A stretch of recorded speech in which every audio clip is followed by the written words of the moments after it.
I think she deserves a better round of applause than that.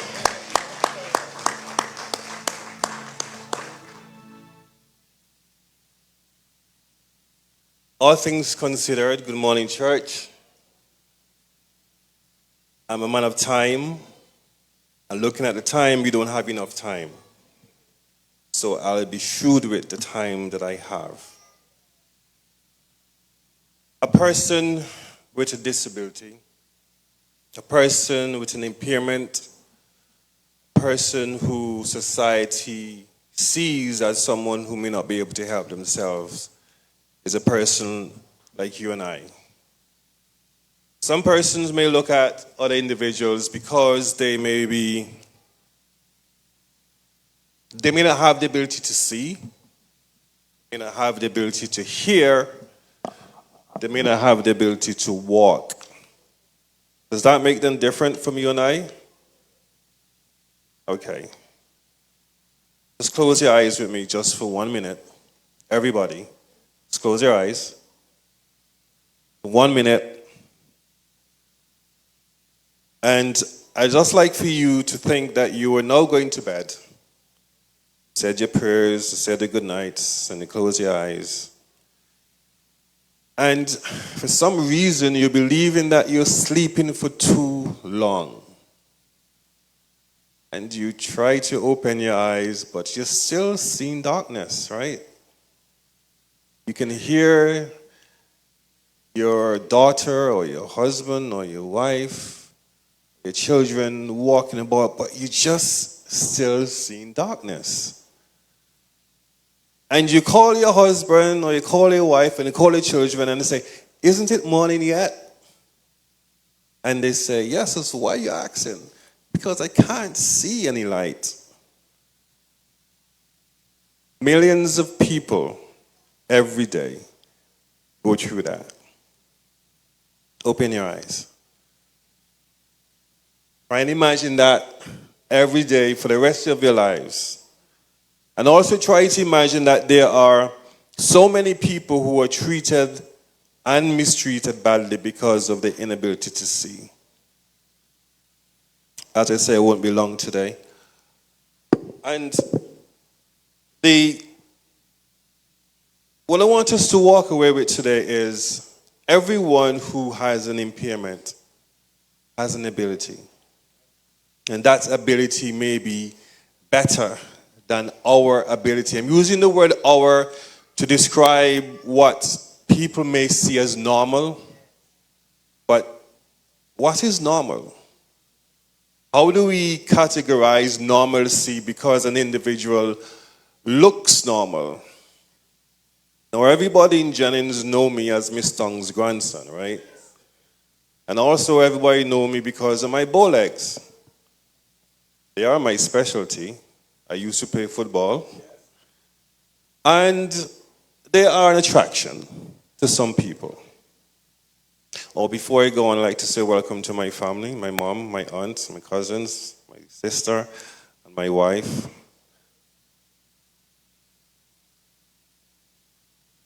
So, one of the things that we do not know is the number of people in the world who are living with disabilities.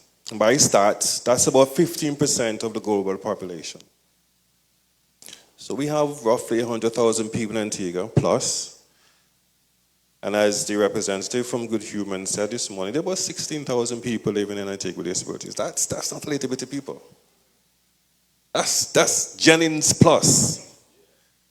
So imagine everybody in Jennings, a quarter can't see, a couple hundred can't talk, half of that can't walk. Just imagine a community of people who have some form of limitation. One of the things that I want us to understand is the difference between one and the other. What is a impairment and what is a disability? So what my good brother has, Mr. Greenaway, he has an impairment. He doesn't have a disability. Someone who has a disability has an inability to do something. Yeah? So my legs are, as people say, bent up. But I can walk, right? I may not be able to walk as straight as you, but I can walk. An individual who may not be able to see, their limitation or their impairment is that they are without eyes or without the ability to see. The inability to see is their disability. Someone's inability to do something, that is their disability. So if I, God forbid, was in a wheelchair and I was invited to this lovely church, my disability was, or would be, I'm not able to come up on this rostrum because there's no access for me to come up here. You see the point, yeah? So that would be my disability. Accessibility is perhaps the most important thing that most individuals who are living with a disability would argue about. Access, and not just physical access, was access to funding. Josh spoke about that this morning. So you can go to the bank, normally you can get funding as a normal individual, but the moment you have some sort of impairment, they see you as someone who may not be able to do regular things. Many people globally go through this phenomenon every day, every year of their lives. And who are we, or who are you? Who is the government or who is the church to judge? Yeah? God never judged. Jesus did not judge. When Moses and God was having a conversation about getting the people out of Egypt, God told Moses one thing: go and get the people out. And Moses said, but God, he had an impediment in speech. I personally grew up with an impediment in speech. God said, go to Pharaoh, give him my instruction. And he went.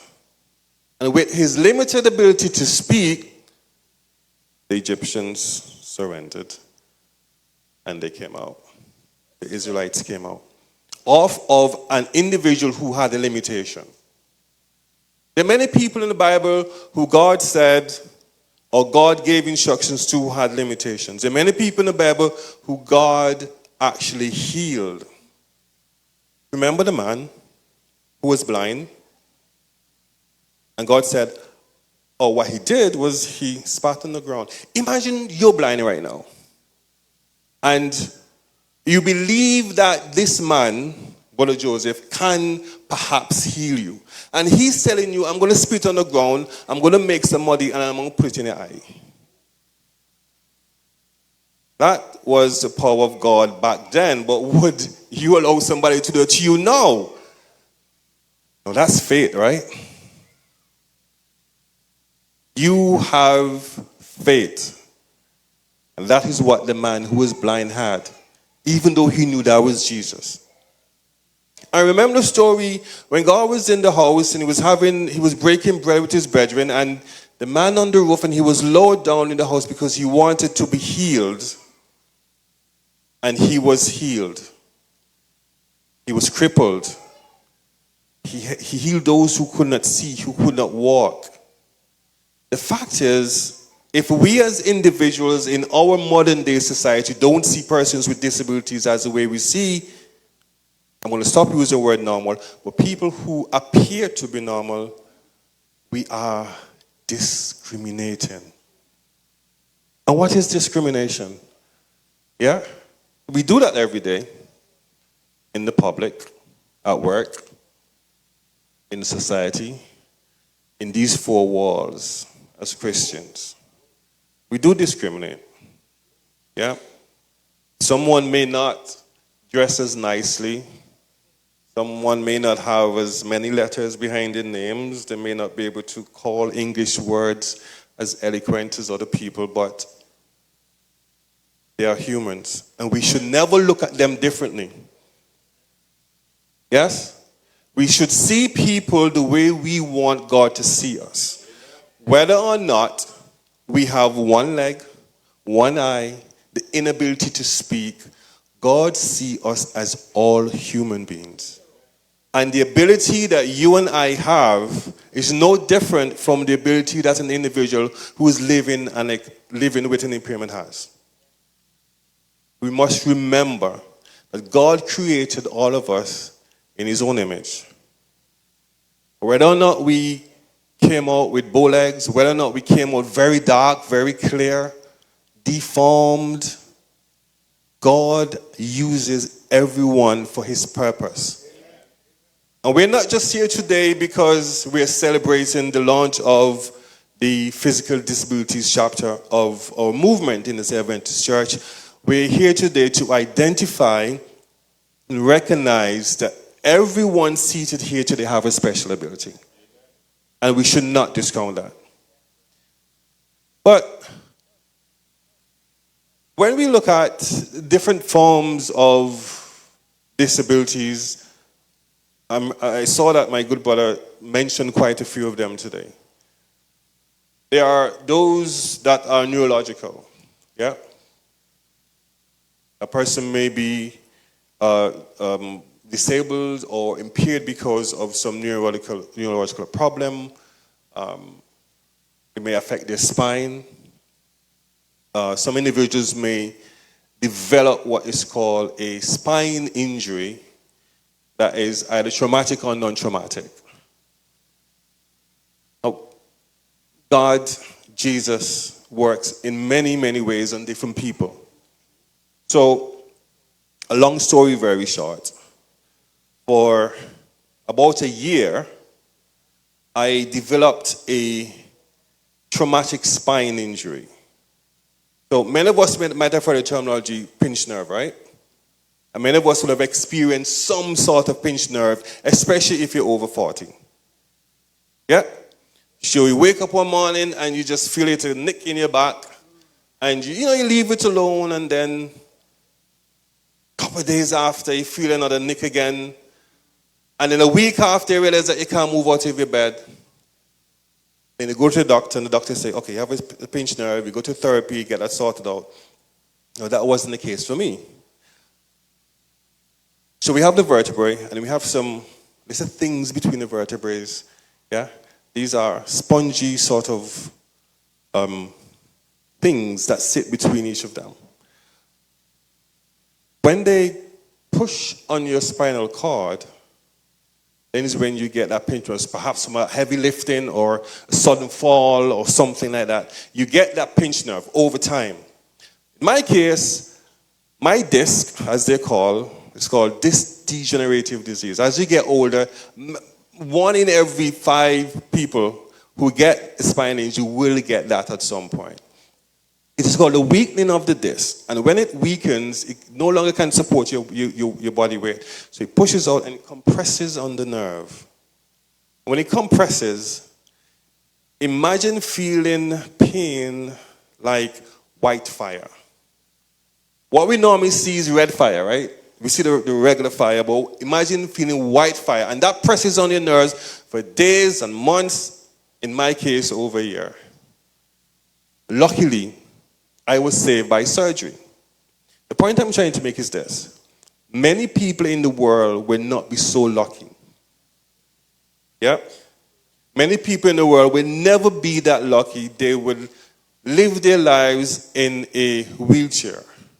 Which brings me to the point of how we actually address individuals who have some form of impairment.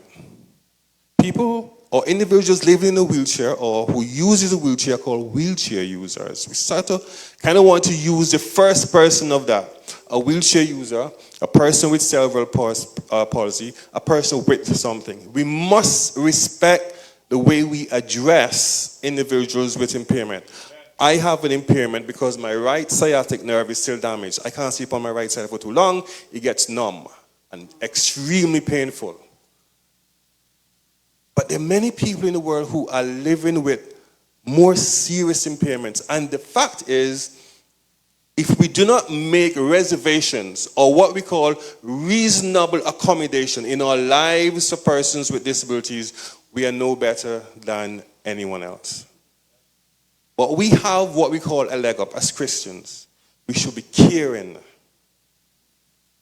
going to say that again. We should be caring. And the Possibilities Ministries in the Seventh-day Adventist Church is just one way of showing that we care. But that's just a branch. That's just an organization within the church. The people who make up the organizations are the ones who actually should do the work. I'm an academic. I do research. I do advocate.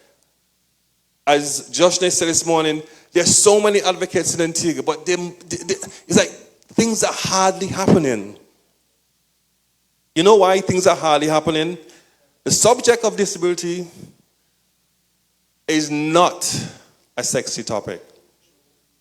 It is not a topic that people find that they are going to get something from it. It's not a topic that people would actually say, hey, if I give you this, if I donate something, what am I going to get back from you? Nothing. But you are actually giving to society because you are assisting people who are less able to help themselves. You know, I grew up in an era back in the 80s.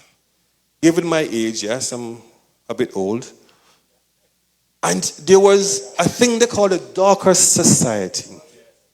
Remember that, Hendrix? Darker society. And these aged women, they will go to church and they come back just before AY, and they will have their little setting and they do the little meetings and see who they can help in the society and so forth and so forth and so forth. We don't do that now, do we? No, we do not, because we feel that our lives are our own, but it is not. I'm in this position, this situation. When I started my degree first, I didn't want to do anything about being an advocate and having a patient. I'm an IT person.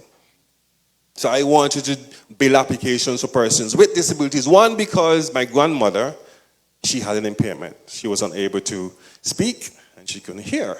So we had our own sign language, you know, colloquial stuff. But the point I'm trying to make is, if we do not focus on how we can actually make people's lives better, we would assume that we're making our lives better. But in the long run, we're not. Because God put us on this earth not just to live, but to help. H-E-L-P. And it was because of my situation with my back, I said to myself, these people's stories, it needs to be told. It needs to be told. And it needs to be told every day until the church gets it right. Because right now the church doesn't get it right. No. We're not getting it right. And it will take people like myself and Brother Greenaway to advocate strictly about how we can assist, how we can help. And I would, Brother Greenaway, I pledge my support to the Possibilities Ministries for Seventh-day Adventists, yes? At the end of the day, God, man, no comparison. But the comparison that we can have is how we can be a better person. And that better person comes from being an advocate. Many of us, there must be someone in here, everyone in here must have or know someone who has some form of impairment. We must know someone. When was the last time we actually had a conversation with that person to simply ask, how are you? Long time. If I give a challenge, and if I say I'm going to come back in the next 6 months, and I ask this very same question, have you helped someone who is less able to help themselves? It doesn't have to be that you're going to give them money, yeah? Because that is the thing. People always think that disabled people or individuals with an impairment need money. No, I'm going to say we don't need money. Echoing Joshnet, echoing Bernard, echoing Brother Go. We don't need money. What we need is sincerity. And the commitment to be sincere. And that must come from the heart. If God wasn't a God of love, he wouldn't have delved into the mud formed that ball, put it on the man's eye, he wouldn't have healed the people. The woman with the issue of blood, he wouldn't have done anything because he know that he's a God of love. And he has always been a God of love from ever since. Now, I want us to focus on that picture that you can probably see on the monitor. And I'm going to ask a very provocative question. So there's the upper left is a wheelchair user. The lower left is a cricketer who is an amputee. The upper right is an individual who cannot see. The center picture is an amputee, he has a prosthetic. And the lower right is a question that I'm going to hover my provocativeness about. I'm going to ask a question. You will not answer, but you will think about it. Do you think that individuals who are or have some form of impairment deserve love?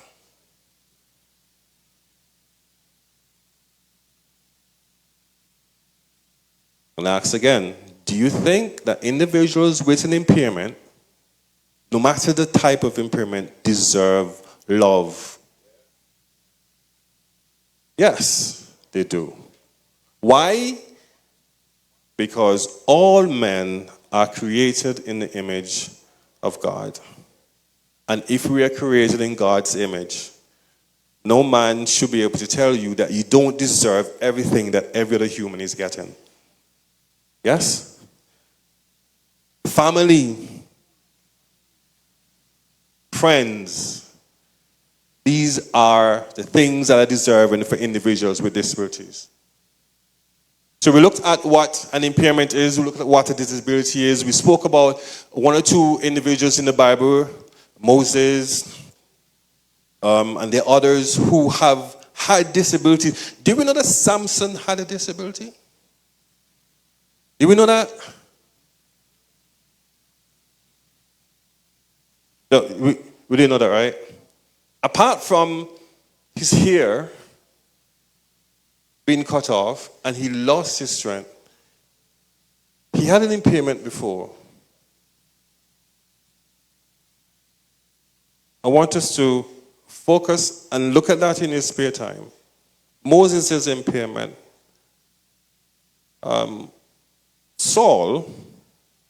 King Saul, after he disobeyed God's law, and Samuel the prophet came and spoke to him. He was temporarily disabled for that period of time. And we know what that disability was. Most people say he went mental, he went crazy, and persons refer to him as the mad king or the crazy king. For that period of time, God mentally, temporarily disabled him because of his disobedience. Did God give us a commandment that we should love each other as God, would have loved us? And what if God was a God back in the day as he's not today? To say that every time we as human beings disobeyed God, there's some punishment. Normally, in good old days, there was an immediate punishment. Saul did not disobey. Saul was punished.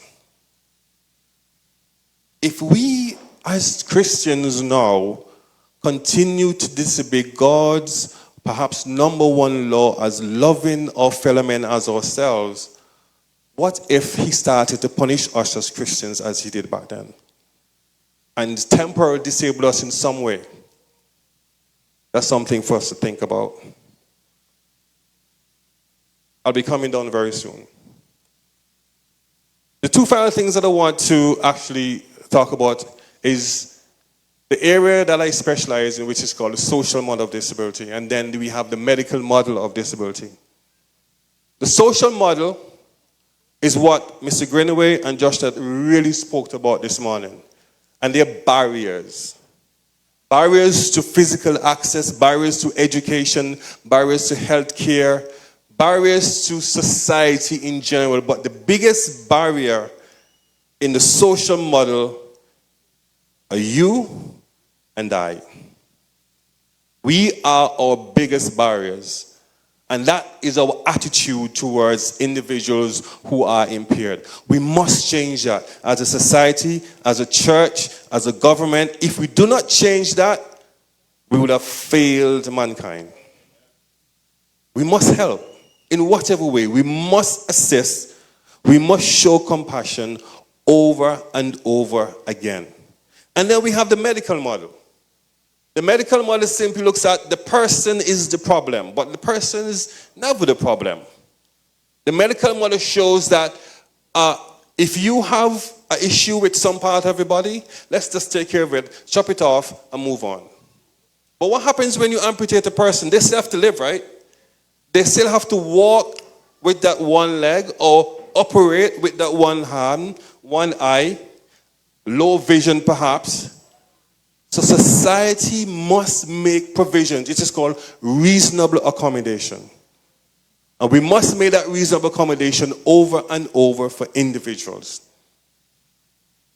Church, as we look at the way the world conducts its business, as the way we look at the church conducts its business, we must ask ourselves, is society doing its best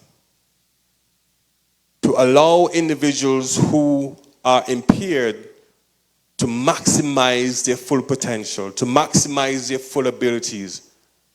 Because everyone in here, we have some form of disability, even if we want to accept it or not. Because there's some things that I can do that you will not be able to do in a lifetime. And the very same thing, there are lots of things that you can do that I can't do. So we all have limitations. But it just so happened that some individuals, their limitations are profound.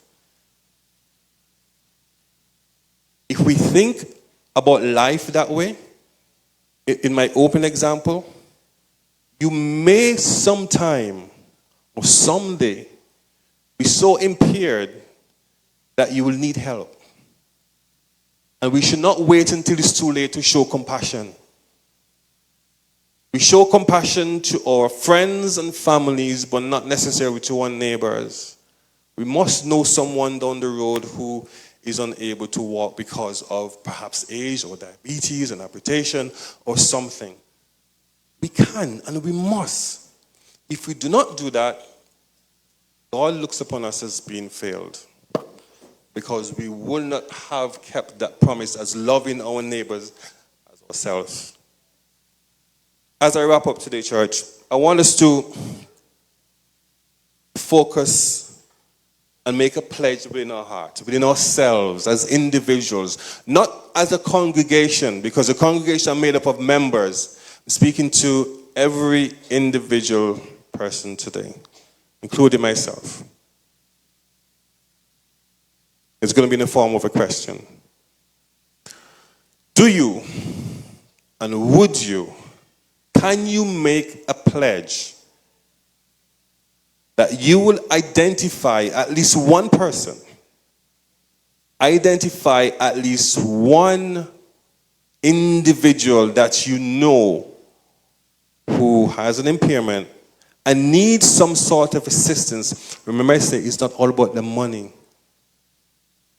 Even to go and sit down and have a conversation once a month, that does something to the inside. Can you make the pledge of identifying at least one individual and assisting that individual in whatever way you see fit? Can you pledge that today? Can I see a raise of hands? That you will just identify one individual, just one individual who you think needs that help. So when I come back in another couple of months, I'm going to ask the same questions. I have a very good memory, so I know the faces who raise their hands. And I'll ask the question again. I'd just like to thank the members of the Jennings Church and the Possibilities Ministry for giving me this time to really sensitize and to continue to advocate, not just from a public sphere, but in the religious sphere within the church. The church can do more, and the church must do more. All right? I want to thank you for listening to me, and have a very blessed Sabbath. Thank you.